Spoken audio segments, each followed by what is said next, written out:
বিপদ বিপদ মোড়ে শেষ হয় না। বৃষ্টি হ্যাঁ এককাল বিপদে হেলাইছে মানুষের। বৃষ্টির মধ্যে কেডা বাইরে যাবা, কেডা অফিসে যাবা, কেডা কমে যাবা, কে কোনোখানে যাইতে পারে না, সবাই ঘরবন্দি। খালি জানলা দিয়ে দেখতে আসলাম কোন সময় বৃষ্টি থামবে, কোন সময় একটু বাইরে যাবো। যাই হোক এককালে বৃষ্টি থামে না, ঝিরিঝিরি পড়তেছিল, এর মধ্যে বেরোই গেলাম। প্রতিদিন ঘরের বাজার লাগে, আর বাজার লাগলে বাইরে যাওয়ান লাগে, নাইলে না খাই মরা লাগে।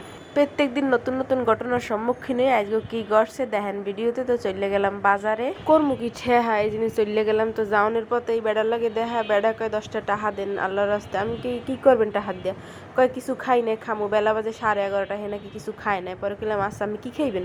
কয় আমি পরাটা বাজি খামু। কই আচ্ছা আমি ওই পাশে যাই বন, আমি আমের লগে পরাটা বাজি লইয়ে দিতেছি। তো দুর্গ পরাটা লইছি, একটু ডাইল লইছি, পরে এই বেড়ার লগে লইয়ে যাইতে আসি। বেড়া যাই এখানে বইয়ে রইছে, বন বইয়ে খান।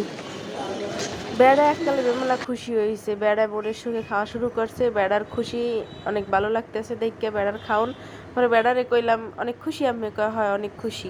সামান্য জিনিসে হেরা বহুত খুশি হয়, বিশ্বাস করবেন না, কাছ থেকে দেখলে বুঝতে পারতেন যে হেরা কত খুশি হয় অল্প অল্প জিনিস পাইয়া বা অল্প কয়টা টাহার জিনিস পাইয়া। হ্যাঁ গো ওই খুশি আমার ইন্সপিরেশন। যাই হোক আল্লাহ আমার তৌফিক দিলে, আল্লাহ আমাকে সাহায্য করলে আমি এদের জন্য আরো বেশি কিছু করতে চাই, জানি আরো ভালো কিছু করতে পারি ভবিষ্যতে। সবাই দোয়া করবেন আর আমার সাথে থাকবেন।